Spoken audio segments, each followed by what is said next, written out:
Mtazamaji, kwa majina naitwa Mwalimu Karandaja au Musa Joseph. Ni mhariri wa Fikia Ndoto Yako katika kitengo cha Wise Book Reviewers.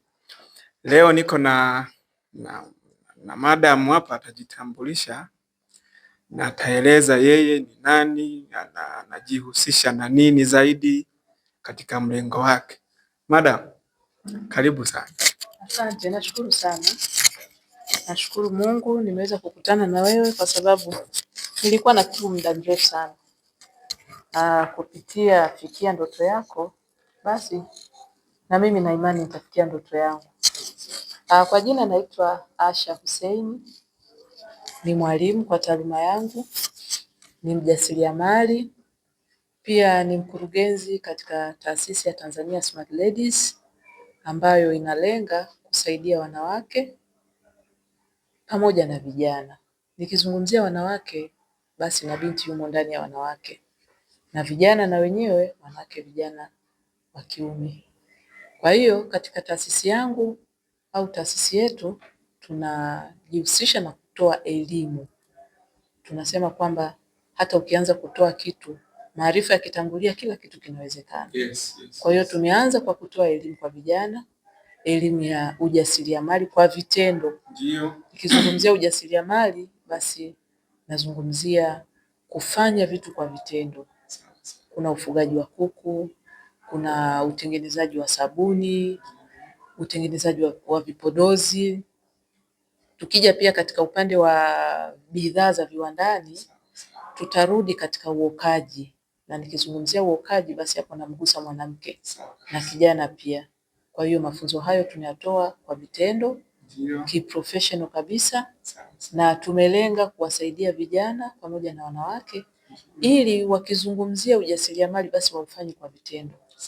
Wakati wanasoma kupitia Fikia Ndoto Yako, basi na sisi tunawaambatanishia na kitu ambacho kitawasaidia kufikia ndoto zao. Kabla hujaendelea, ndio nataka nikuulize swali fupi. Ndio, karibu. Mlengo wako ni wa watu wasomi tu au ni mpaka na hawa ambao hawajasoma? Nashukuru, swali zuri sana. Na lengo la mimi kusema nifundishe ujasiriamali, nina imani kabisa huyu ambaye alienda darasani aliyesoma na huyu ambaye hajasoma wote wana kitu ambacho wamezaliwa nacho. Kwa hiyo kupitia mafunzo ya ujasiriamali hauhitaji elimu kubwa sana. Unahitaji hesabu kidogo, elimu ya fedha kidogo, elimu ya saikolojia kidogo. Vitu hivyo ukivijumlisha basi unafanya. Na haihitaji mpaka uwe umepata cheti kikubwa. Ndio maana tukarudi na kusema kwamba hata katika uumbaji wa asili kuna elimu ambazo tulipewa. Elimu ya mazingira. Ndio maana tumeanza hata na ufugaji. Tukiangalia katika mazingira yetu watu wameanza kufuga muda mrefu sana. Lakini sisi tumekuja kwa kuboresha zaidi. Watu walianza kuishi na kuku kama ni kiumbe ambaye ni sehemu ya familia. Lakini sisi tunafanya yule kuku awe ni sehemu ya kipato kwa ajili ya kuboresha afya kama kitoweo nyumbani, kutengeneza amani kwa sababu kutakuwa kuna pesa ya haraka, na pia kukuza uchumi. Sawa. Ndio. Swali la mwisho nisikuchoshe sana. Ndio, karibu. Wakupate wapi na unapatikana wapi? Labda una mawasiliano, una website zako, una channel. Mtu akikutaka sasa, labda kwa mawasiliano akupate. Cha kwanza kabisa, ukiipata Fikia Ndoto Yako umenipata.